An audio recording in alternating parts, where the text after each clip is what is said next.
When I first started hunting, it felt completely random. We would walk around on public land for hours, hoping to bump into something, and when we didn't, it felt really discouraging. But then I learned to scout, and all of a sudden I started finding the animals I was looking for. So today I'm going to teach you 5 things to look for that will help you find more animals and make hunting less random. If you're unfamiliar with scouting, scouting is simply studying an area that you want to hunt. And typically you do this before the season so that when opening day rolls around, you're ready to go. Now, in the past, you actually had to go out to the land that you wanted to hunt and walk around to get familiar with it. But now we can also use digital mapping apps like OnX Hunt and aerial imagery from Google to find features that may concentrate animals and animal movement. If you think about any given plot of land, really animals are not going to be evenly distributed throughout the area. Instead, they're going to be concentrated, and those are the areas that we want to find for hunting. Now, whether you decide to scout in person or e-scout using digital maps, the main things that you're looking for are still the same. And so there's 5 of them. I've created a handy acronym to help you remember, and that is FSWITS. No, I'm just kidding. FSWITS isn't really helpful, but it does stand for food, shelter, water, terrain features, and seclusion. And if you can find food, shelter, water, terrain features, and seclusion, you're likely to find animals. So let's talk about each one of these individually. So the first one is food, and this may seem obvious to you, but I can't tell you how many hunts I've been on without really knowing what the animal that I was hunting ate. And so I think it's really important to get familiar with your target species and start understanding what they eat. So when you're looking on maps or when you're out in the woods, you can mark areas that have food. So take a white-tailed deer, for example. Deer are browsers. They eat twigs, young buds, leaves, things like that. Different food sources could be an ag field. It could be a young clear cut. It could be an acorn grove in a forest. And if you saw any of these either on a map or in person, you would want to mark that and think, okay, that's a likely place that is going to attract white-tailed deer. And for whatever species you're hunting, there's going to be some sort of food source, and you need to start keying into that to be able to hunt them effectively. Now, another thing that animals need is shelter. And often with big game animals, you'll hear this called bedding, because animals will go during the day and bed down and stay cool and stay safe for most of the daytime hours. So when you're scouting, you want to identify places that have good potential bedding. And this could be thick vegetation. It could be timber on a north slope. I remember hunting in Tennessee, and they planted these stands of pine trees, and the deer loved to bed down in those pine trees even when they were feeding in deciduous forests.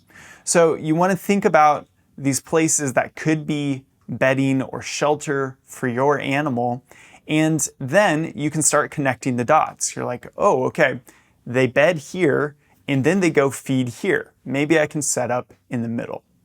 The third feature is water, and water seems pretty self-explanatory, but it's very, very important. I typically find more animals around large water sources, and it makes sense because it means there's going to be plants growing, it means there's going to be some shelter, some temperature regulation, and so water is a big deal. It might be as obvious as a river, it might be as subtle as a spring coming out from the rocks, but if you can find a place that has food, shelter, and water, there's very likely to be animals.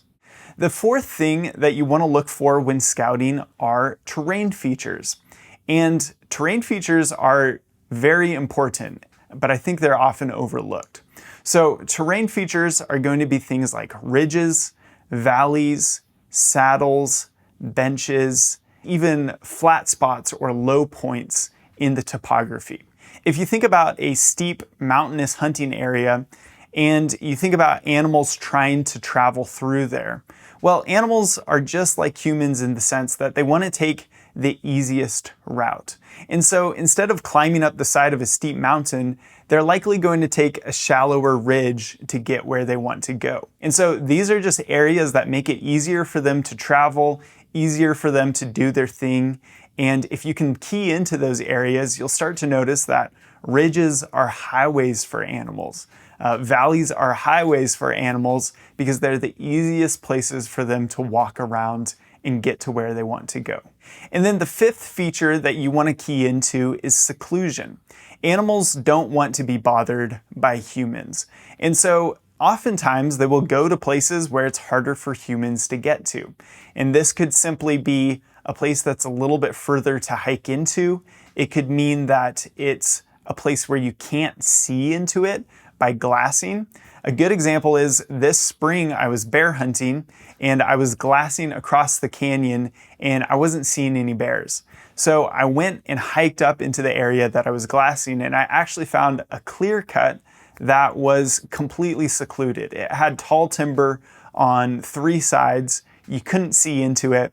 And in this clear cut, I found so much bear sign. It was like 8 bear scats in a row in maybe 400 yards.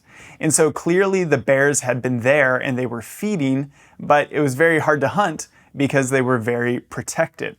Now, another example of seclusion is when you're hunting a big ag field. I remember doing this in Tennessee, and the deer would never walk right through the ag field. Instead, they would walk around on the edges, on the inside edge of the timber.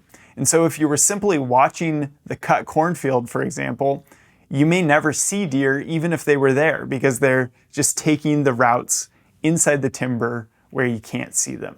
And so once you start keying into this as well, you will likely find more animals and you might have to get in a little bit tighter and hunt them differently, but at least you will know that they're there.